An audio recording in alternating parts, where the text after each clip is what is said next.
एक ऐसा self improvement challenge जो या तो आपकी जिंदगी को पूरी तरह से बदल कर रख सकता है या फिर आपकी जिंदगी को पहले से और भी ज्यादा बर्बाद कर सकता है। रीजन सिर्फ एक है कि अगर आपने इस विंटर को फॉलो किया तो लाइफ बदल जाएगी, पर अगर आलस दिखाया तो पहले 8 घंटे रजाई गर्म करते थे, इस बार 12 घंटे करोगे। 2025 में कुछ ही मंथ्स बचे हुए हैं। जो विंटर आवर को अच्छे से फॉलो करेगा वो दिसंबर के एंड में जाते जाते अचीवमेंट वाली फीलिंग लेकर जाएगा। दिमाग से निकाल दो कि मैंने 2025 पूरा वेस्ट कर दिया, क्योंकि अभी भी आपके पास एक लास्ट चांस बचा हुआ है और असली बाजी लास्ट चांस में खेली जाती है। तो अब आपको पूरी ताकत लगाकर इस लास्ट चांस में कुछ ऐसा करना होगा जो आपने आज तक नहीं किया। और वो कैसे होगा, इस वीडियो को पूरा देखकर इसमें बताए गए सारे स्टेप्स को फॉलो करने से। विंटर आवर अक्टूबर के मंथ से शुरू होता है, तो अब क्वेश्चन ये आता है कि मैं इस वीडियो को 1 महीने पहले क्यों बना रहा हूँ। तो मैं इस वीडियो को इसलिए बना रहा हूँ ताकि आपको मैं विंटर आने से पहले उसके लिए तैयार कर सकूँ। एक रेस को दौड़ने के लिए प्रैक्टिस करनी पड़ती है, पहले से अपने आप को तैयार करना पड़ता है। सोचो 2 लोग हैं, एक हो आप जिसने अभी इस वीडियो को देखा और अभी से ही वो सारे काम करना स्टार्ट कर दिया, वहीं दूसरा बंदा 1 महीने बाद ये सारे काम करने वाला है। तो अब आप ही मुझे बताओ कि ज्यादा आगे कौन जाएगा। ऑब्वियसली आप जाओगे, क्योंकि आपको उस काम का एक्सपीरियंस ऑलरेडी मिल चुका है। आप उस बंदे से ऑलरेडी 1 महीने आगे चल रहे हो, इसलिए अगले कुछ मिनट जो आप इस वीडियो में दोगे वो आप दे नहीं रहे हो, वो आप इन्वेस्ट कर रहे हो। और इन्वेस्ट की हुई कोई भी चीज आपको हमेशा रिटर्न में कुछ ना कुछ देकर ही जाती है। इसलिए इस वीडियो को पूरे फोकस के साथ देखो, बिकॉज अगले कुछ मिनट्स हो सकता है कि आपकी लाइफ को चेंज कर दे। अब वीडियो स्टार्ट करने से पहले आपके माइंड में कभी ना कभी ये क्वेश्चन तो जरूर आता होगा कि मॉनसून तो और भी बहुत सारे टाइप्स के होते हैं, पर विंटर आर्ट इतना इंपॉर्टेंट क्यों होता है? ऐसी कौन सी चीजें हैं जिसके कारण विंटर आर्ट को बेस्ट आर्ट माना जाता है? तो इसके पीछे कुछ रीजंस है जिसके कारण हम विंटर आर्ट को फॉलो करते हैं, और वो रीजंस ये है कि विंटर आर्ट बनाया ही इसी तरीके से गया है जो नेचुरली भी बॉडी को सपोर्ट करती है हमारे ट्रांसफॉर्मेशन के लिए। सबसे पहला बेनिफिट तो ये है कि विंटर में दिन छोटे होते हैं एंड नाइट्स बड़े होते हैं, और इसी वजह से हमारी स्लीप साइकिल अच्छी होती है, जो कि हमारे ब्रेन को ज्यादा से ज्यादा रिकवर होने में हेल्प करती है, ताकि दूसरे सुबह जब हम उठे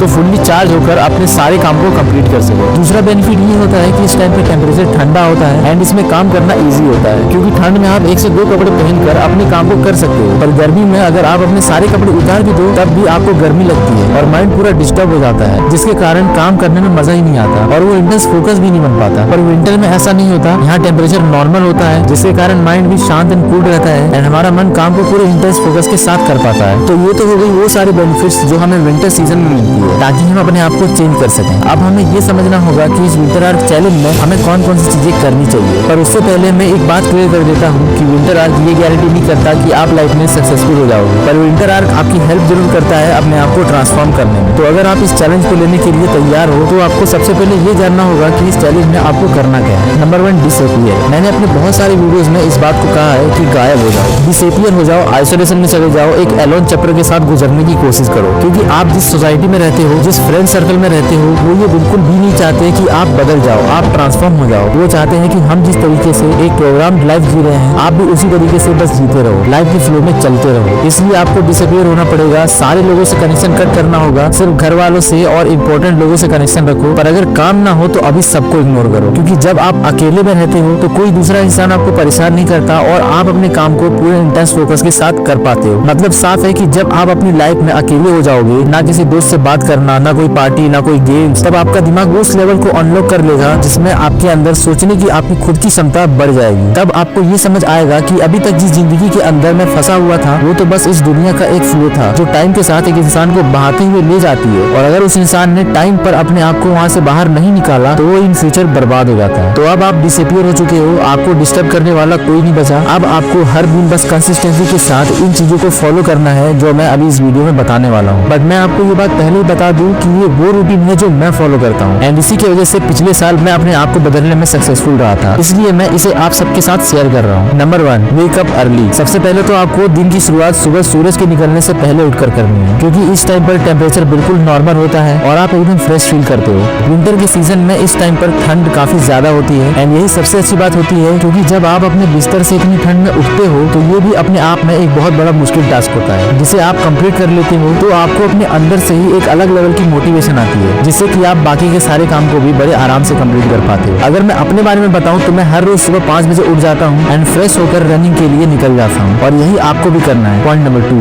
रनिंग। देखो सुबह के टाइम पर खासकर जब 5 बज रहे होते हैं तो ना ही ज्यादा अंधेरा होता है और ना ही ज्यादा उजाला होता है, इसलिए मैं इस टाइम को प्रेफर करता हूँ रनिंग के लिए, क्योंकि इतनी ठंड में सुबह उठने के बाद हमारे बॉडी के अंदर का मेटाबॉलिज्म स्लो होता है, पर जब हम सुबह सुबह उठकर थोड़ा रनिंग करते हैं तो मेटाबॉलिज्म रेट फास्ट हो जाता है और हमारा माइंड पूरी तरह से एक्टिव हो जाता है बाकी सारे काम को पूरा करने के लिए। इसलिए मैं हर रोज एटलीस्ट 4 से 5 किलोमीटर की रनिंग तो करता ही हूँ, जिससे कि मैं बिल्कुल फ्रेश फील करता हूँ। अगर आप भी बिगिनर हो एंड इतना नहीं भाग सकते हो तो आपको अभी सिर्फ 1 से 2 किलोमीटर से स्टार्ट करना चाहिए, क्योंकि इस बात को याद रखना कि आप अभी बाकी लोगों से 1 महीने आगे हो। मतलब अगर आज आप 1 से 2 किलोमीटर भागना स्टार्ट करोगे तो इस मंथ के एंड तक आप बहुत इजीली 4 से 5 किलोमीटर या फिर उससे भी ज्यादा रनिंग कर पाओगे। Point number 3, taking bath. Running से आने के बाद आपको 5 मिनट के बाद नहा लेना है। अब अगर आपके पास कोल्ड शावर अवेलेबल नहीं है तो उसे लेने की कोई जरूरत नहीं है, आप अपने घर का नॉर्मल पानी भी यूज कर सकते हो, बिकॉज विंटर के मौसम में पानी वैसे भी ठंडी ही रहती है। ऐसा करने से आप दोबारा नींद में नहीं जाओगे और इसके बाद आपको करना है meditation. Point number 4, do meditation. मुझे पता है कि मेडिटेशन करना इजी नहीं होता, क्योंकि आज के टाइम पर इंसान का माइंड 1 मिनट के लिए भी शांत नहीं रहता, इसलिए ये काफी डिफिकल्ट हो जाता है कि आप अपने माइंड पर फोकस कर पाओ। लेकिन टेंशन लेने वाली कोई बात नहीं है, क्योंकि मेरे साथ भी यही होता था। मैं जब भी ध्यान लगाने की सोचता था तब मैं ये कर ही नहीं पाता था और फिर मुझे ऐसा लगता था कि मैं इसके लिए बना ही नहीं हूँ। पर फिर मैंने ईयरफोन्स लगाकर एक मेडिटेशन सॉन्ग को ऑन किया एंड ध्यान लगाने की कोशिश करी एंड सच में ये ट्रिक काम कर गई, क्योंकि जब मैंने ऐसा किया तो मेरे कानों में सिर्फ एक शांत म्यूजिक चलने लगा, जिसके कारण फ्लो बन गया और मेडिटेशन करने में मैं सक्सेसफुल रहा। और इसी तरह से आपको भी मेडिटेशन करना स्टार्ट करना है। एंड एक बात याद रखना कि इस काम को गलती से भी स्किप मत करना, क्योंकि ये 10 मिनट की मेडिटेशन आपके पूरे दिन को बेटर बना सकती है, और अगर आप इसे स्किप करते हो तो आपका पूरा दिन बर्बाद हो सकता है। अब इसके बाद आपको भूख लगेगी तो आपको कुछ खा लेना है एंड उसके बाद सीधा अपने काम पर लग जाना है। लेकिन अगर आपको सेल्फ इंप्रूवमेंट्स बुक पढ़ना पसंद है तो आप वो भी कर सकते हो, क्योंकि ये भी एक बहुत ही इंपॉर्टेंट चीज है जिसे मैं भी फॉलो करता हूँ। पर उसके बाद आपको अपने काम को 4 से 5 घंटे तक पूरे फोकस के साथ करना है। फिर जब आप काम करते करते थक जाओ या फिर आपका काम कंप्लीट हो जाए तो आपको लंच करना है एंड ट्राई करना है थोड़ा कम खाने का, क्योंकि जब आप पेट भर के खाना खा लेते हो तो आपको आलस आने लगता है, क्योंकि शरीर की सारी एनर्जी फिर उस खाने को पचाने में लग जाती है। इसलिए हमेशा पेट भर के खाना मत खाना, ताकि आप अपने काम पर भी ध्यान लगा सको। एंड लास्ट में जब शाम हो जाए तो आपको एटलीस्ट आधे घंटे एक्सरसाइज करना है, क्योंकि मैं भी ऐसा ही करता हूँ। अब आप में से बहुत सारे लोग ऐसे होंगे जो कहेंगे कि हम एक्सरसाइज सुबह भी तो कर सकते हैं। तो देखो, आपका कहना तो सही है, पर अगर आप सुबह रनिंग एंड एक्सरसाइज दोनों करते हो तो आपकी बॉडी के अंदर की एनर्जी पूरी तरह से खत्म हो जाती है एंड फिर आपको काम करने का मन नहीं करता बल्कि रेस्ट करने का मन करता है। इसलिए मैं इन दोनों को दिन के 2 पार्ट्स में डिवाइड कर देता हूँ। लेकिन अगर आप चाहो तो इसे उल्टा भी कर सकते हो, क्योंकि मैंने आपको पहले भी बताया कि ये जो रूटीन मैं बता रहा हूँ ये मेरा रूटीन है, बट आप चाहो तो अपने हिसाब से भी रूटीन बना सकते हो। तो अब हम दिन के लास्ट स्टेज पर आ चुके हैं, जहाँ पर रात हो चुकी है एंड अब हमें अपने काम को फिनिश करके रात का डिनर सोने से एटलीस्ट आधा घंटा पहले खाना है एंड ट्राई करना है कि आपको 10 बजते बजते अपने बिस्तर पर चले जाना है एंड फोन को साइड में रखकर सो जाना है। और उससे पहले आपको आगे स्टेप को फॉलो करना है, क्योंकि उसके बिना आप कंसिस्टेंट होकर दिन भर ये सारे काम को पूरा नहीं कर पाओगे। और वो चीज है एक टू डू लिस्ट। आपको हर रात को सोने से पहले एक टू डू लिस्ट बनाना है एंड उसमें आपने सारे काम को लिखना है जो आप अगले दिन करने वाले हो, क्योंकि इससे आपके माइंड में क्लैरिटी आ जाती है कि कल सुबह उठकर मुझे क्या करना है एंड उसकी वजह से आप डिस्ट्रैक्ट नहीं होते हो। क्योंकि जब आपको यही नहीं पता होता कि आपको करना क्या है तो भले ही आप 5 बजे की जगह 4 बजे उठ जाओ, पर कोई फायदा नहीं होने वाला, क्योंकि 4 बजे उठकर भी आप फालतू के काम ही करोगे, क्योंकि आपको यही नहीं पता है कि असल में आपको करना क्या है। इसलिए अपना टू डू लिस्ट हर दिन सोने से पहले बनाकर ही सो। तो अब आपको भी पता है कि इस विंटर आवर के हर दिन को आपको कैसे सबसे परफेक्ट डे बनाना है। बट एक बात याद रखना कि ये सुनने में जितना इजी लग रहा है असल में ये उससे भी ज्यादा मुश्किल होने वाला है। एक ना एक दिन ऐसा जरूर आएगा जब आपका काम करने का मन नहीं करेगा, आपका माइंड और बॉडी दोनों पूरी तरह से थक चुका होगा, पर फिर भी आपको हार नहीं मानना है। बस इतना याद रखना है कि यही मेरे लिए एक लास्ट चांस है। अगर मैंने इसे पूरा नहीं किया तो मैं फिर कभी कुछ नहीं कर पाऊंगा। तो अगर आप सब मेरे साथ इस चैनल को एक्सेप्ट कर रहे हो एंड बाकी लोगों से 1 महीने आगे चल रहे हो तो कमेंट में जरूर लिखना वी आर वॉरियर्स। और एक वॉरियर क्या कर सकता है ये दिखाने की बारी आ चुकी है, इसलिए रुकना मत, बस अपने आप को पुश करते रहना। और अगर आप मुझसे जुड़ना चाहते हो या इस फैमिली का पार्ट बनना चाहते हो तो बस आपको इस चैनल को सब्सक्राइब करके इस वीडियो को एक दूसरे के साथ शेयर करना है, जिसे आपकी तरह ही अपने लाइफ में सक्सेसफुल होना है, अपने लाइफ को इम्प्रूव करना है।